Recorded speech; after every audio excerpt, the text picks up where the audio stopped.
안녕하세요. 오늘 8강부터는 소단원 2 자연을 품은 건축과 공간에 대해서 설명하겠습니다. 이번 소단원도 정보량이 꽤 많기 때문에 이번 시간, 다음 시간, 그 다음 시간 3번에 나누어 읽고 정리하겠습니다. 중간중간에 강의를 멈추고 필요한 내용도 적고 선생님이 말하는 부분이 교과서에서 중심 내용들이기 때문에 선생님 말 집중하면서 밑줄도 그어가면서 공부하길 바래요. 그럼 시작! 자, 핵심 정리 한 번 더 보고 갈게요. 자, 이 글도 정보를 전달하는 설명문입니다. 그리고 이 글의 주제는 생태 건축의 종류와 의의, 한마디로 생태 건축에 대해서 이야기하고 있습니다. 그리고 중요한 게 뭐라고 그랬죠? 맞아요. 이 글의 특징! 1번. 화재와 관련된 여러 개념과 사례를 통해 내용이 전개됩니다. 두 번째, 물음을 통해서 호기심이 유발됩니다. 세 번째, 화재의 변화 양상을 시대순, 다른 말로 통시적으로 전개하고 있습니다. 근데 이번 시간에는 특히 개념과 사례들이 나올 거예요. 이것에 대해서 집중하길 바랍니다. 자, 첫 문단 중요하다고 했죠? 여기서는 형식 문단 1, 2문단이 모두 내용 첫 문단으로 볼 수 있어서 쌤이 통으로 한번 읽고 갈 거예요. 근데 그 전에 여러분들 요것 좀 미리 여기 1문단, 2문단에 정리해 놓으시기 바랍니다. 그러면 형식 문단 1, 2문단 한번 읽으면서 정리할게요. 1. 요즘 우리는 환경시대에 살고 있다고 해도 과언이 아니다. 자연환경은 점차 훼손되고 환경오염도 점점 더해지고 에너지 자원은 고갈되고 있다. 이런 전 지구적 상황에서 건축은 인간이 아닌 생태 환경을 중심으로 하여 경제활동이나 구축활동을 전개해가야 한다. 즉 더욱 환경을 생각하고 나아가 지속가능한 환경 조성을 위해 이러한 생태 중심 사고를 건축 공간에 담아야 할 필요가 있다. 자, 1문단은 환경오염, 에너지 고갈 같은 환경시대에 우리가 살고 있다고 말합니다. 그렇기 때문에 이런 환경을 생각하고 지속가능한 환경 조성을 하는 바로 생태 중심 사고가 필요하다고 말하고 있습니다. 자, 계속 읽을게요. 그렇다면 어떠한 방법으로 공간을 디자인하고 만들어갈 것인가? 친환경적인 건축물은 어떠한 형태로 디자인되는가? 정말 자연이 가진 속성을 인공적 환경의 건축에 담을 수 있을까?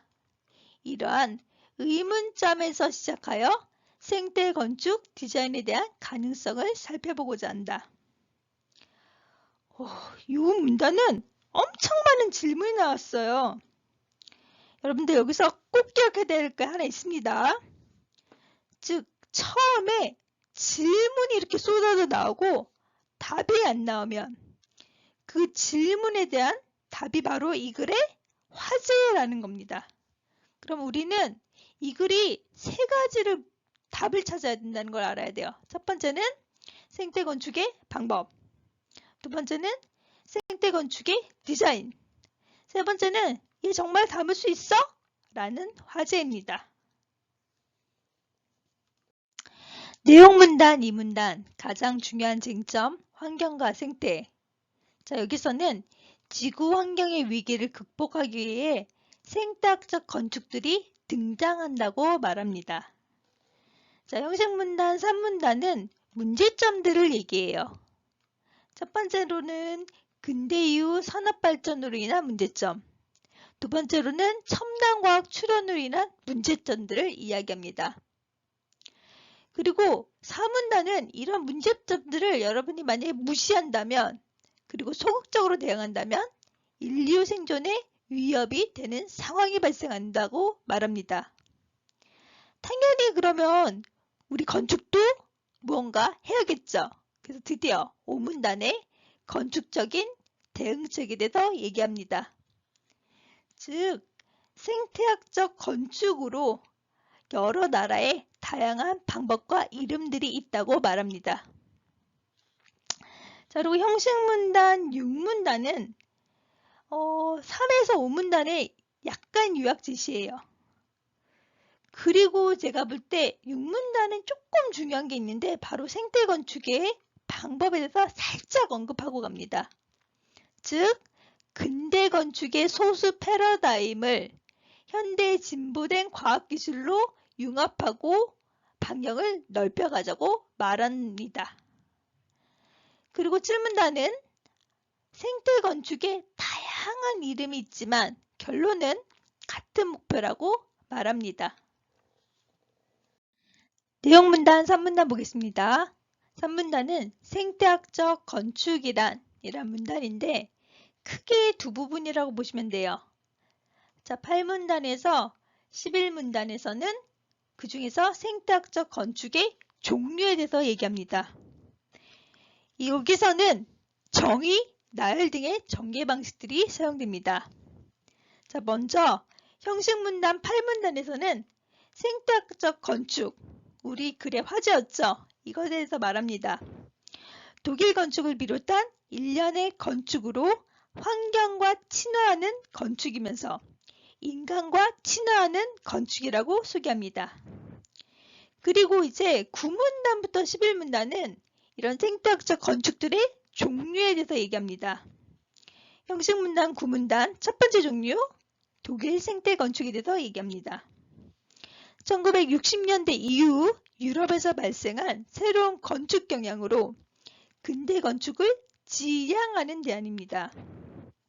또한 주택 및 주거단지, 도시를 인위적이지만 자연과 같은 생태계로 구성하여 자연과 유기적 통합을 꾀하는 걸 목표로 합니다. 즉, 자연과 인간의 상호관계와 자연 생태계를 고려한 건축적 시도와 자연 자원과 에너지를 효율적으로 연계한 건축입니다. 형식문단, 신문단은 두 번째 종류인 환경 친화적 건축에 대해서 얘기합니다. 경험주의 철학을 근본으로 하여 자연과 함께하는 계절 친화적 건축으로 자연 생태계에 포함되는 건축을 지향합니다. 자연의 순환 원리를 건축에 적용하고 자연 요소의 성질을 이용해서 쾌적한 환경을 제공하는 자연과의 합의를 지향한다고 합니다. 형식문단 11문단은 세 번째, 생태중심 사고 건축에 대해서 이야기합니다. 인간중심 사고가 아닌 생태환경 중심 사고를 적용한 건축입니다. 생태중심적 디자인 요소, 생태중심적 디자인 전략과 기법을 계획하는 건축, 생태계의 존재 질서를 담은 건축을 의미합니다. 자, 그럼 여기서 다시 한번 포인트 짚고 갈게요. 8에서 11문단은 생태학적 건축의 종류들이 소개됩니다. 뭐가 있었어요? 예, 독일 생태 건축, 환경 친화적 건축, 생태 중심 건축입니다. 자, 두 번째는 여기 사용된 표현상의 특징, 내용 전개 방식이에요. 네, 정의, 나열. 그리고 얘들아, 세 개니까 당연히 같겠니? 다르니까 대비 방식이 있습니다. 자, 그럼 여기서 한번 선생님 미션 하나 줘볼게요. 여긴 단순 대비가 아니라 특히 이 구문단에 보시면요. 현대 생태 건축과 대조적인 근대 건축들에 대해서 설명이 살짝 나와요. 그럼 여기서 미션이 뭐냐면 구문단에 근대 건축의 특징 4개를 찾아서 써주세요. 자, 이제 내용 문단, 3문단 마지막 쪽 한번 가볼게요. 여기서는 이제 두 번째로 생태 중심 개념에 대해서 설명할게요. 자, 첫 번째 형식 문단 12문단은 생태 중심 개념의 의가 나옵니다. 생태 중심 개념은 자연환경에 대한 인간의 폐해를 현격히 감소시킬 수 있으며 우리의 삶의 질과 경제적 목적을 향상시킬 수 있는 지속 가능한 발전을 지향하는 의미가 있다. 즉, 의의는 지속 가능한 발전할 수 있다라는 거예요. 자, 형식 문단 13문단에 생태 중심 개념의 목적이 나옵니다. 즉, 건축 환경을 인위적이지만 생태계와 같은 컨셉으로 디자인하여 자연 생태계와 유기적으로 통합하는 것이 목적입니다. 다시 한번 얘기하면 자연 생태계랑 건축이 유기적 통합이 목적입니다. 자, 14문단은 생태 중심 개념을 실현하는 여러 가지 방법들이 살짝 소개됩니다. 물과 공기의 오염, 외부로 방출되는 열, 폐기물, 폐수의 양과 농도를 극소화하여 환경 부하를 줄이는 것이며 대기 주변 생태계를 유지하고 건축물의 시공과 유지, 관리에 필요한 에너지와 자원을 최소화하는 방법들이 있다고 말합니다. 자, 형식 문단 15문단 선생님 생각할 때 제일 중요해요. 왜 그러냐면 우리 이 글의 화제 3개 기억나세요? 네, 생태 중심 건축의 방법. 두 번째는 디자인. 세 번째는 정말 그거 할 수 있어? 이거였죠. 근데 15문단에 바로 생태 중심의 방법이 나왔습니다. 자, 이미 고대로부터 활용되어 온 방법에 오늘날의 첨단 기술 재료를 더불어 혼용시키는 방법입니다. 자, 꼭 기억하세요. 과거 기존 방법 플러스 첨단 기술의 접목이라는 방법이 소개되고 있습니다. 자, 형식 문단 16문단은 15문단을 다시 한번 환기시킵니다. 즉, 앞에 혼용의 방법을 설명하기 위해 과거의 방법, 쾌적한 환경을 조성하는 기술이 시간의 흐름에 따라 여러 이름들로 불려진 것들을 말하고 현대의 첨단 건축 환경이 인공적이라 자연환경과 대비적 양상을 띠지만 현재 환경 문제를 극복하기 위해서는 기술의 긍정적 활용을 외면할 수 없다고 말합니다.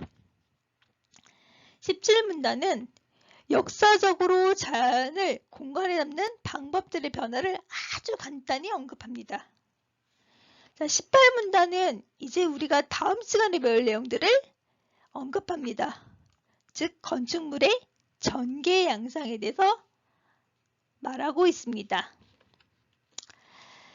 자, 오늘은요, 조금 내용이 많았어요.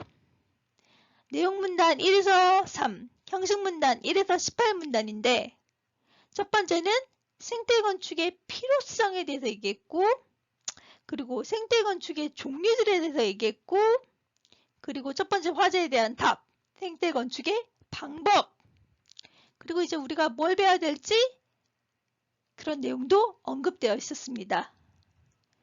자, 우리 수업과제 미션은 9문단에 지금까지 배운 이런 생태 건축과 대조적인 근대 건축의 특징 찾기였습니다.